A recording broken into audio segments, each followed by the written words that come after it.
Welcome to MARC TV. Today we will explore religiophobia, a fear of religious faith or religious people. This is a challenge that manifests itself in many ways in our world today. My name is Famida Remtola Merali. Join me as we watch a thought-provoking conversation unfold with faith leaders, media personalities, and activists who are working to address religiophobia. Distinguished panelists, community and faith leaders, sisters and brothers in humanity, good afternoon, shalom, anan, namaste, sat sri akal, salam alaikum, may peace be with you.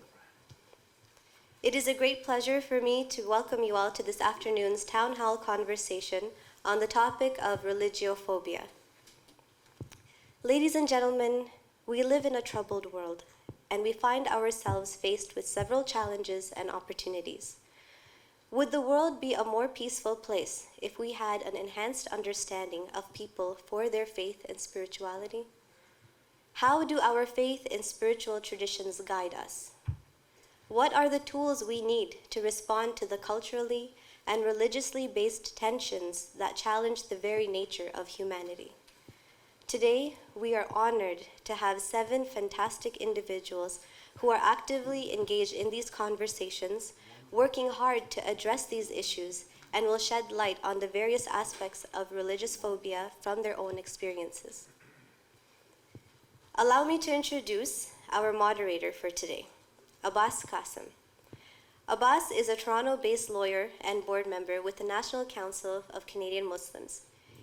So when Fatima asked me to moderate this event on religiophobia, I was pretty sure that religiophobia was a word that she made up.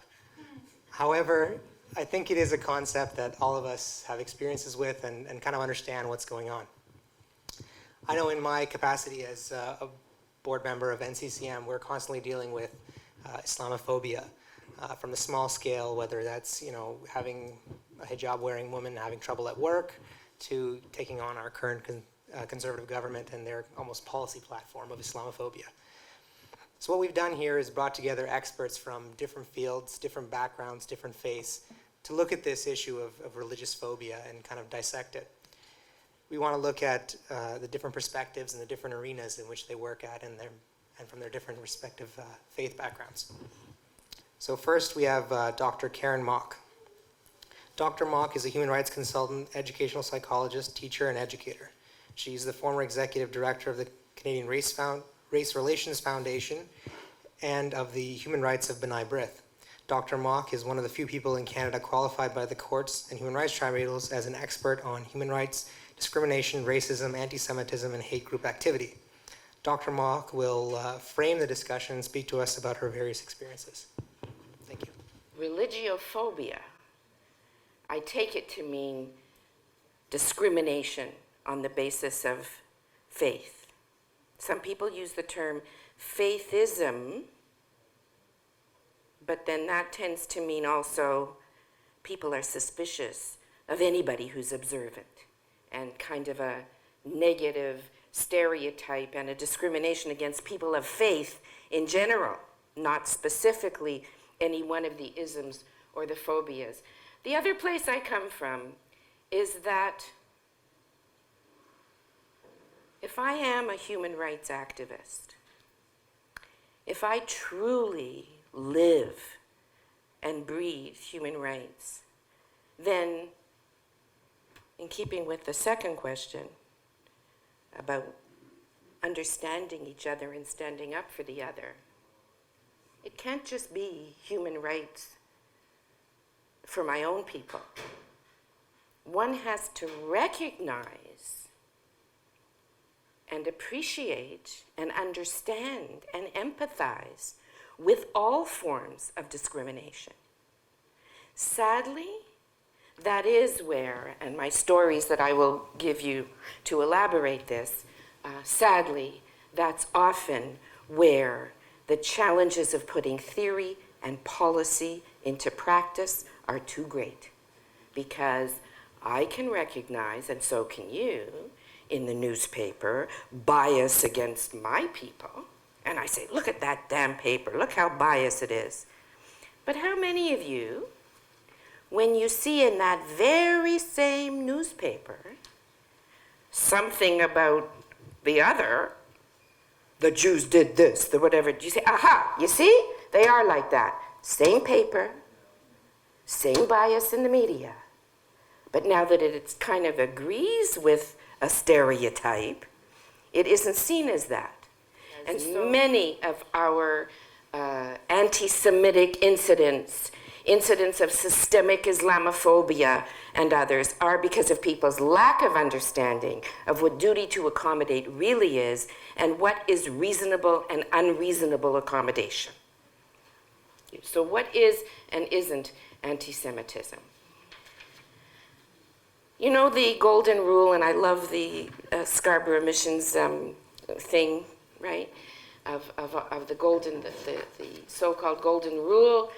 And it's all about doing unto others as you would have them do unto you. A colleague of mine in interfaith work said to me years ago, you know, I think multiculturalism is really about doing unto others as they would have you do unto them. So what is anti-Semitism in my own experience of it? It is because people fail to allow those who are victims of it to define what their victimization is. And you always hear, who, me, racist? I'm not anti-Semitic, you know.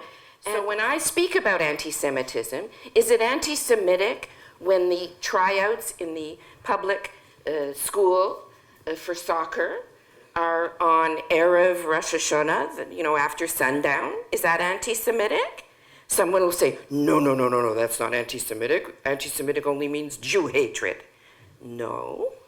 It is also the systemic policies. It is also, is it Islamophobic when somebody holds the retirement luncheon during Ramadan?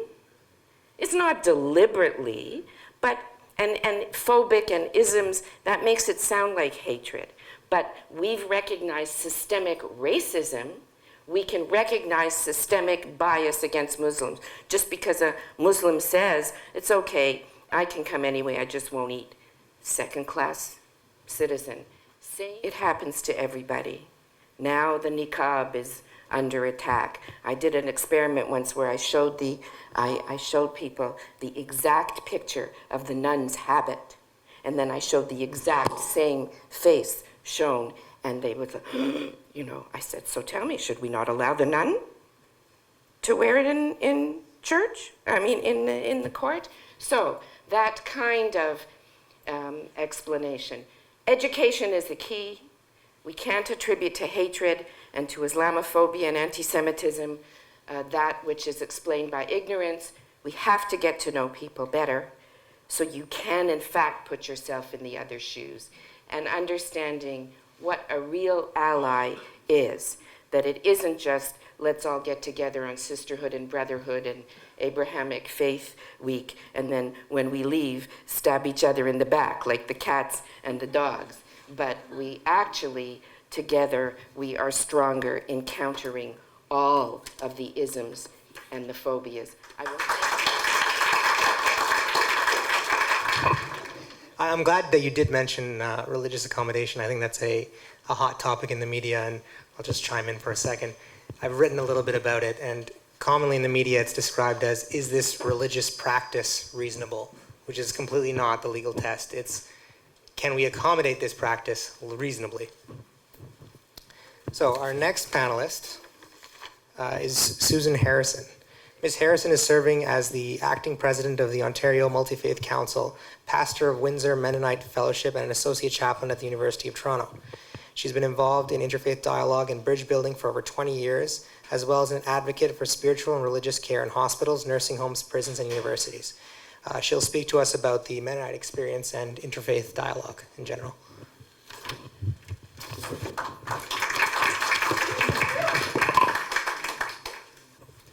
Thank you very much for your warm welcome back to here. As were mentioned, I'm a Mennonite pastor. I'm actually an immigrant to Canada. I grew up in the US and moved here in '97. And one of the things that I notice in that context that I think is important to name here is that in the university environment, students of faith often get the message in class that if you practice a faith, you are not probably a critical thinker. And so that's something that students discuss frequently with us as chaplains, trying to find a way of integrating themselves as people of faith and as academics in training. So I think I wanted to name that because I do think that in the university, in the Canadian context, that is a very specific place where we can say religiophobia is taking place. And unfortunately, those whose faith practice has a distinctive clothing, so for example, Muslim women feel it more than others in the classroom setting. The Mennonites are a small minority Christian tradition. We emerged as a group called the Anabaptists during the Radical Reformation in the 16th century. And Anabaptist means to rebaptize. And one of our places where we broke from the rest of Christianity was in insisting that infants can't be baptized, but people of an age of accountability to choose their faith need to be baptized at that point. Such a belief was a heresy, and we were tortured and punished by death by both Catholics and Protestants. And so the very beginnings of our movement and of our faith tradition have been formed under a kind of religiophobia, to speak. In my experience of more than 20 years of doing interfaith dialogue, my main formation in that has been twofold. One has been in the university setting where for 10 years I have weekly met with Muslim, Christian, and Jewish students doing scriptural reasoning, okay, where we study all three scriptures together. And so I've had the wonderful opportunity of watching people enter the room in fear and 4, 5, 6 years later still be friends and do many things outside of the context of our study group. And the other context is that for over 10 years, I coordinated an exchange program that brought conservative clerics from Iran to study Christian theology here in Ontario and put them in many situations of dialogue with Christian communities. In those contexts, I observed that interfaith dialogue takes place on many levels. It has to begin with just giving each other good information. In the end, and clearing up misinformation. In the end, I think the only kind of dialogue that really transforms fear into true community and is that the kind that builds relationships. So the kinds of encounters where we're not just talking at each other, but we're participating in something together, perhaps Habitat for Humanity, where we're building a house together. One year, some of you participated with some of our churches in packing relief kits for Syria. I think that was one of those moments where people had a chance to encounter each other on a level where their ideas were changed because of the relationships and the friendships. The other things that I've seen that contribute to phobia and misinformation is that when we talk to each other, we don't recognize that many of us have had traumatic experiences with each other's communities, maybe in home countries or relatives that we relate to. And we don't take time to understand the emotional content of what's going on between, and the rhetoric that goes on and the polemics that go on. And so I think interfaith dialogue is only valuable to the degree that we can actually create ways of building empathy and understanding the full package emotionally as well as intellectually that we're bringing to it. Thank you.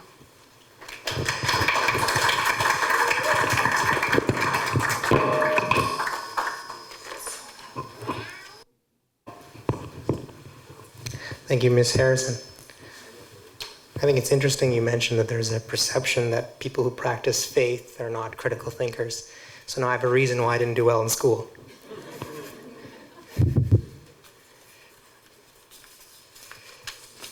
So our next panelist is Professor Yaqut Takim.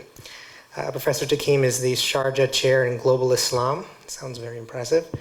At McMaster University in Hamilton, Canada. He has spoken at more than 80 academic conferences and authored 100 scholarly works on diverse topics like Reformation in the Islamic world, the treatment of women in Islamic law, Islam in America, the indigenization of the Muslim community in America, dialogue in post-9/11 America. You did anything in Canada? War and Peace in the Islamic Tradition. He teaches a wide range of courses on Islam and offers a course on comparative religions. He'll speak to us about religiophobia in academia.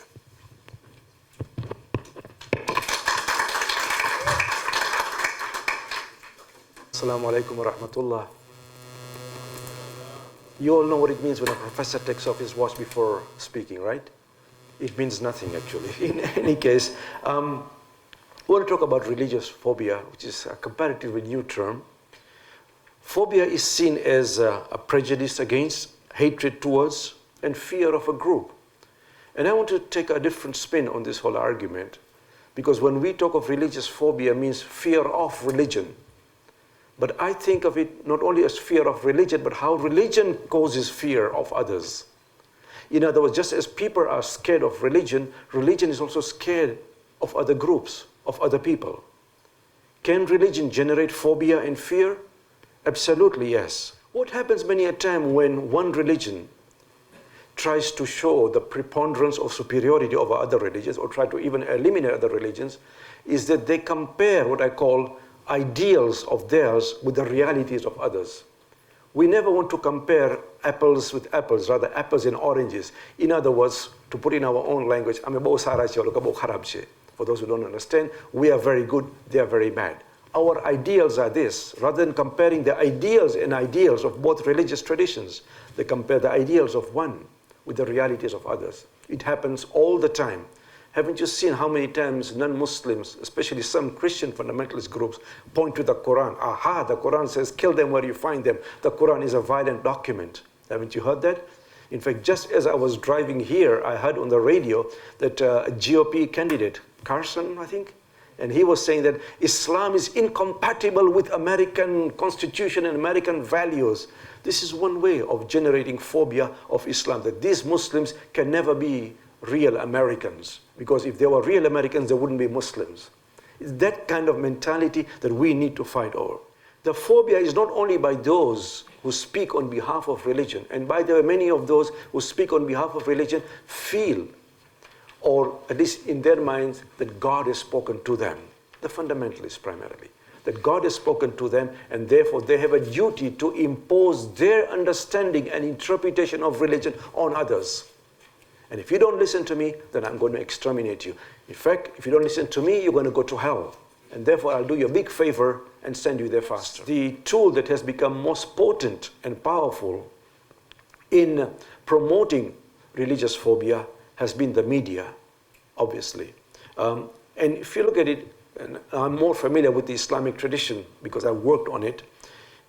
When Muslims are portrayed in the media, certainly in the American media, a Muslim is never a smartly dressed American CEO. He is always dressed as a Pakistani or as an Arab, which is a kufiya, and a Muslim woman is always walking behind a Muslim man, never with him.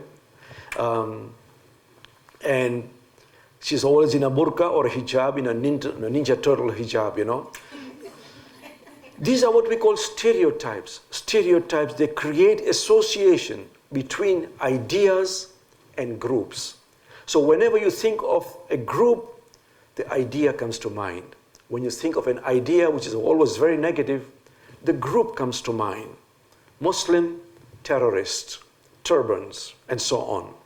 African Americans are often depicted as impoverished in America, criminals, whereas Mexicans are not impoverished or criminals, they are actually bandits and undocumented, i.e. illegal.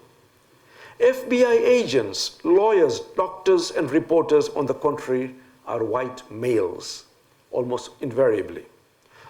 In the movie The Siege, it's interesting just to show you how this phobia is projected. There's a movie called The Siege. I haven't seen it, but from what I read, there are two Muslims. One is good and one is bad. And guess what? The good Muslim works with the FBI. He's smartly dressed.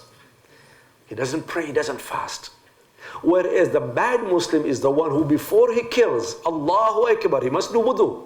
He must pray, he must invoke God by the fire of Allah. Have you ever heard the term fire of Allah? Yeah, that's what it is. By the fire of Allah, he goes and kills. In other words, what is implicitly being said is that a good Muslim is an invisible one. whereas a bad Muslim is a visible one. Finally then, I think that we need to create, to show that Islam is compatible with and complete cognizance of North American values. You know, what they're trying to do is that Muslims are here on one side and North America is on the other. We've always talked about Islam and the West. We need to talk about Islam in the West, because we are here and we are here to stay, and we are Canadian citizens just as everybody else. Thank you.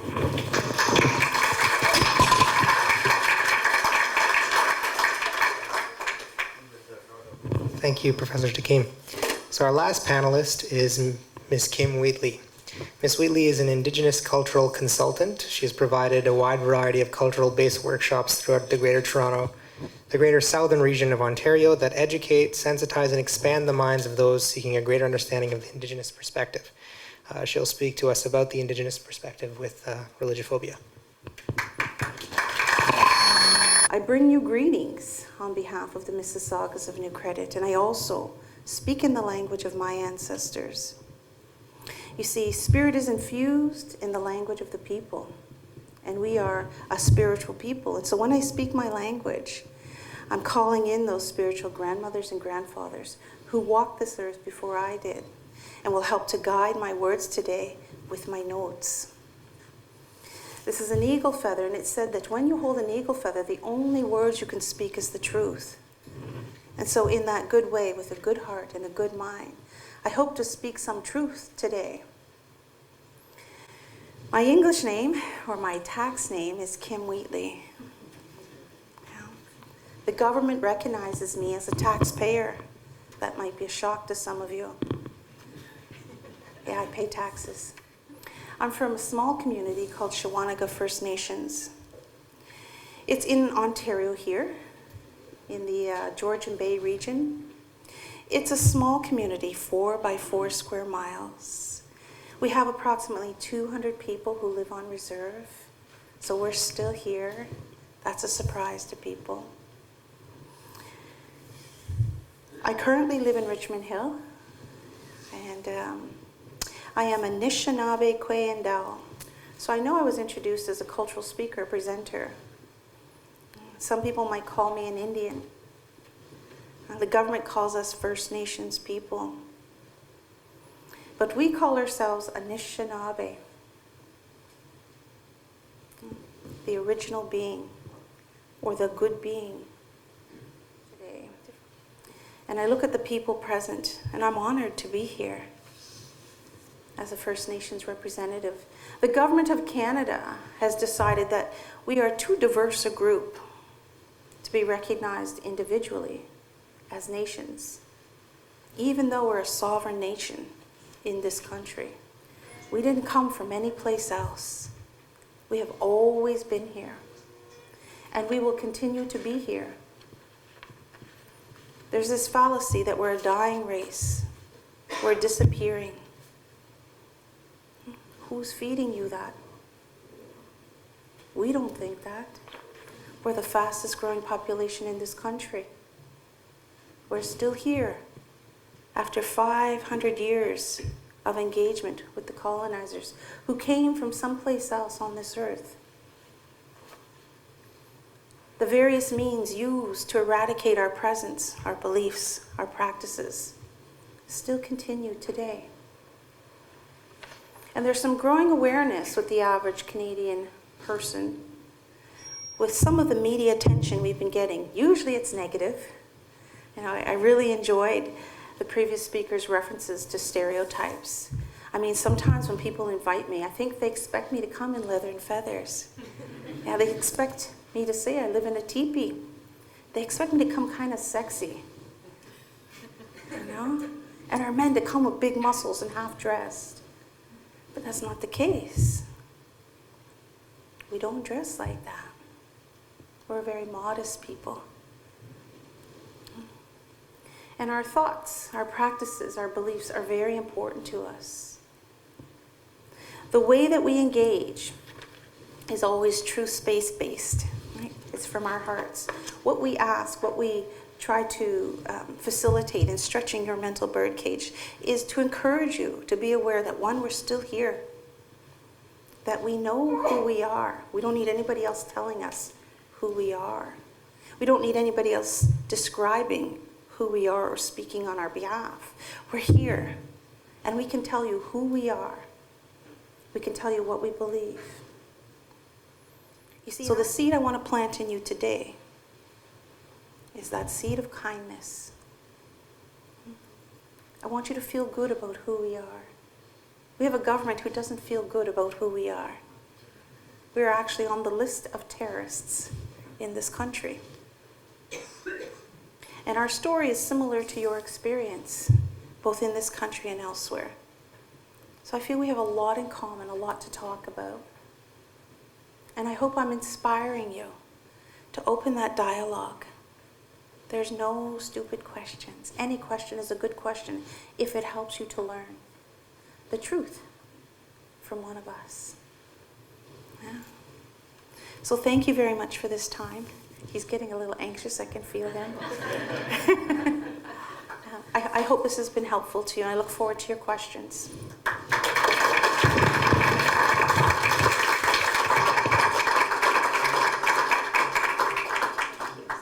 If you can please come and take your seats.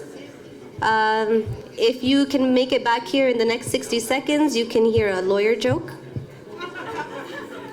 So in our circles, we talk about hunters.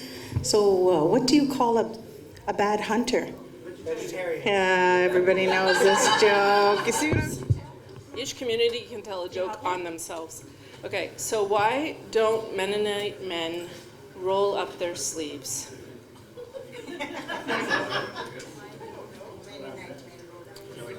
Because they refuse to bear arms.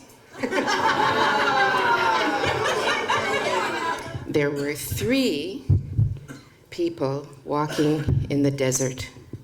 They were going from Jerusalem to, I don't know, name somewhere else, somewhere in the Beersheba, whatever. They're walking in the desert. A Frenchman, a German, and a Jewish person. Not that you can't be both of those, but anyway, or all of those. So the Frenchman says, "Oh, I'm so tired and I'm so thirsty. I must have a glass of wine." You know, stereotypes, right? And the German said, "Oh, I'm so tired and I'm so thirsty. I must have a glass of beer." And the Jewish guy said, "I'm so tired and I'm so thirsty. I must have diabetes." Anyway, so there was this Jew who sent his son to Jerusalem. And the young boy comes back having converted to Christianity. The Jew said, "Astaghfirullah, what happened here? Let me go and talk to the rabbi." So the rabbi wants to go talk to the rabbi. The rabbi says, "Funny you should say that." He says, "Why?" "Same thing happened to me. I sent my son to Jerusalem to study the Holy Scriptures, and he comes back a Christian." So the rabbi says, "I did some talking to God. God, what is this world coming to?" And God said, "Rabbi, funny you should say that. Same thing happened to me." So we'll have a brief discussion, about 10 minutes. We'll ask the panelists some questions, maybe expand on what they've said. I'll start off. So very broadly, what can we do about religious phobia? Thank you for watching the show produced by MARC Media Productions. Stay tuned for the second part of this conversation to be aired next week at the same time. For further information about MARC, please visit marcresource.org.